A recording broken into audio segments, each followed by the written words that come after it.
We're joined by Eddie Hearn. Obviously, we didn't get a chance to speak to you yesterday, but that's just because the place was packed out. It was electric. You didn't get a minute yesterday, but you were just out the flight, were you? You just came straight in? Yeah, came straight in, and firstly, it's a pleasure to be interviewed by Calvin Harris. Thank you, Calvin. Big fan of your work. It was unbelievable yesterday, and the demand, like we sold out 48 hours ago. The people that have been on for tickets, all of a sudden, this fight's just turned up a notch. At the workout yesterday, we was down at Crumlin Amateur Boxing Club last night. It's just like so much excitement and anticipation, because when you go back to that first night, Gary Cully defeat, it was like head was in the hands, and then Katie Taylor defeat, and it was like, well, Irish boxing's over, isn't it? And now they've got a chance to put it right. Katie, particularly as an underdog in a massive fight, the decibel levels are going to get turned right up on Saturday. The atmosphere is going to be incredible. Because when I look at it, like the last time probably a fighter had this kind of following behind it was probably Conor McGregor in his kind of upcoming years. And you look at it now, obviously with Katie, there's so many kids there. Yesterday were just so want all to be the next Katie Taylor.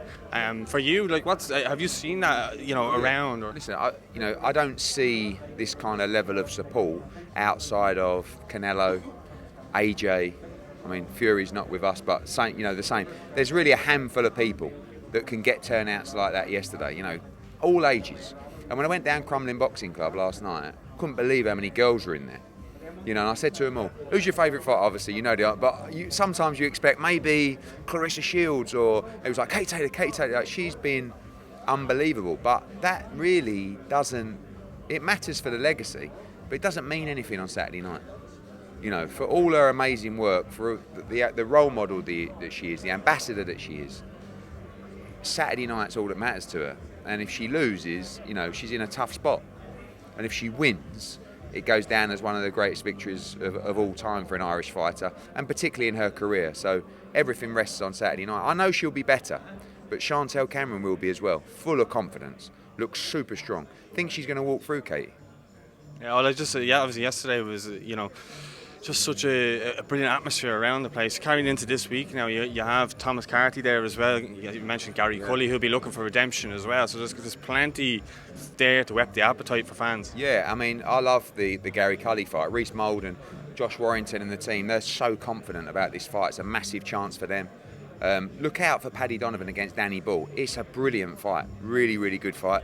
Thomas Carty's, building in popularity all the time. You've got a couple of all Irish fights on before the bell as well. It's a really good card from top to bottom. The atmosphere is going to be incredible.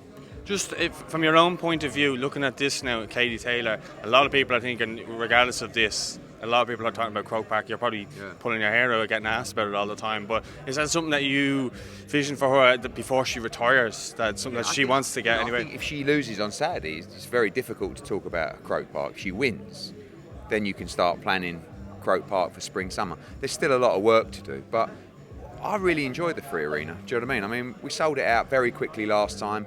We sold it out again this time. Granted, the tickets are expensive because the purses for the girls are, they're getting well looked after, which is important. But victory for Katie would definitely set up talks for Croke Park. But I don't think she's even looking at that. She's so dialed in, zoned in on Saturday night.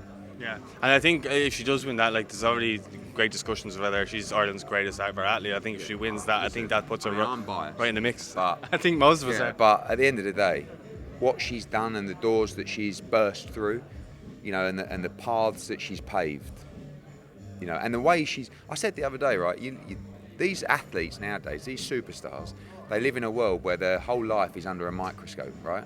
And everybody's just examining everything they do, everything they say. Have you ever heard anyone say a bad word about Katie Taylor, right? How is that even possible? You look even our opponents. But look at AJ, who I think is one of the nicest blokes you could ever meet. Sometimes he gets abused, he's the nicest bloke you could meet. No one's ever said a bad word. Maybe they might have talked about a close decision that she got, but no one's ever gone, oh, I don't like Katie Taylor. Oh, she can't believe she said that. Can't believe she did that. It's unbelievable. So, that's why, from kids to grandparents, just that her popularity is incredible. But again, it means nothing on Saturday night. Yeah. Well, listen, I'm going to let you go. Enjoy Saturday night. Thanks very much. I've been Calvin Harris. Yeah, cheers, Calvin.